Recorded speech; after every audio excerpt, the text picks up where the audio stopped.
Before we start, don't forget to subscribe to my channel for more real, gripping stories like this and share your thoughts in the comments. I really want to know how you'd react in this situation. I'll never forget the night it all began to unravel.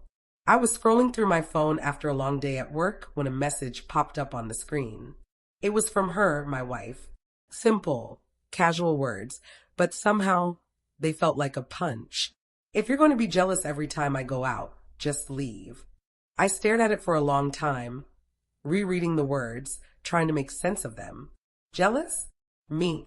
I wasn't usually possessive. I trusted her. But something about that text, the sharpness in her tone, made my chest tighten. My hand shook a little as I typed back. I'm not trying to be jealous. I just want to understand why you're snapping at me. Her reply never came.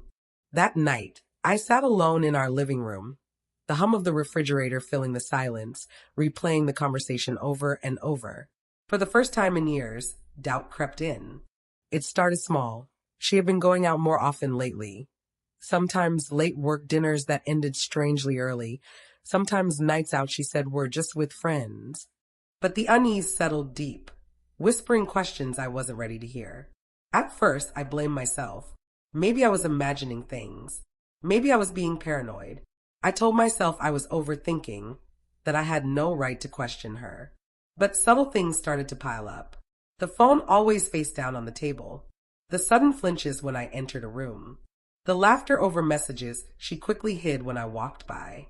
One evening, I found myself in our bedroom while she was in the shower, picking up a small, forgotten notebook she'd left on the dresser. It wasn't locked, and I didn't think I'd find anything. But then I did. Notes. Numbers, names, messages that weren't just friendly. My heart thudded painfully, each page like a hammer striking my chest. I confronted her gently at first. Who's Emily? I asked, holding the notebook as if it burned my hands. She froze, then laughed nervously. Oh, that's just a friend from work. I told you about her. I shook my head. You didn't. None of this feels like just a friend. The way you hide your phone, the late nights. It's different. Her eyes narrowed, a flash of irritation I hadn't seen in years. And then she said it, the words that would echo in my mind for months. If you're going to be jealous every time I go out, just leave. It hit me harder than the notebook ever could. Not denial, not confusion, just finality. Like I was a problem she didn't want to deal with anymore. After that night, the tension was unbearable. I began noticing everything.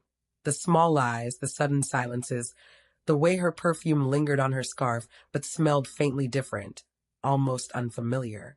Memories that used to warm me now stung. The way she used to smile at me across the kitchen, the way she used to rest her head on my shoulder while watching TV, they all felt like illusions. I questioned myself constantly, my own sanity teetering on the edge. And then one evening, it all became real. She left her phone unattended, and I saw the messages, text after text between her and him. Intimate, joking, secretive.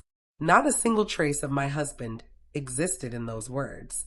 The betrayal was quiet, methodical, like it had been happening for months, and I had been blind, trying to cling to trust while it bled away. I didn't confront her right away. I needed to think, to breathe, to feel my own heartbeat without the panic of disbelief drowning it out. I remembered our first date, her laughter, her warmth, the promises we whispered in the dark. And I mourned them because those moments had been real to me, even if they were only convenient memories to her. Finally, I confronted her, not with anger, but with quiet clarity. I laid out everything I had seen, every lie, every hidden call, every late night excuse. I expected her to break down, to apologize, to beg me to forgive her. Instead, she shrugged, almost casually. I didn't lie about everything, she said. I just needed space. You can't handle me going out. I told you, if you're going to be jealous, just leave. It was the ultimate betrayal, not the affair itself, but the lack of remorse, the absence of respect for our life together. I realized then that love alone wasn't enough. Trust is what sustains a marriage, and once it shatters, even love can't glue it back together. I left that night, packing only what I could carry without looking back. I felt rage, grief, and a hollow relief, all tangled together. Over time, I stopped thinking of her as a part of my life and started seeing her as a chapter, painful, yes, but a chapter that taught me my worth. Months later, I can still feel the sting when I remember her words. But I've also learned to hear the quiet strength beneath my heartbreak. I learned that betrayal doesn't define me, and moving on doesn't erase the love I once felt. It just honors it by refusing to be trapped in the pain. If there's one thing I want you to take from this story, it's this. Love is powerful, but trust is sacred. And sometimes the hardest thing you can do is walk away. Not because you don't care, but because you respect yourself enough not to be someone's backup plan. If this story hit you as hard as it did me, subscribe to my channel for more real-life betrayal stories, and please share your thoughts in the comments. I want to hear, what would you have done if you were in my shoes?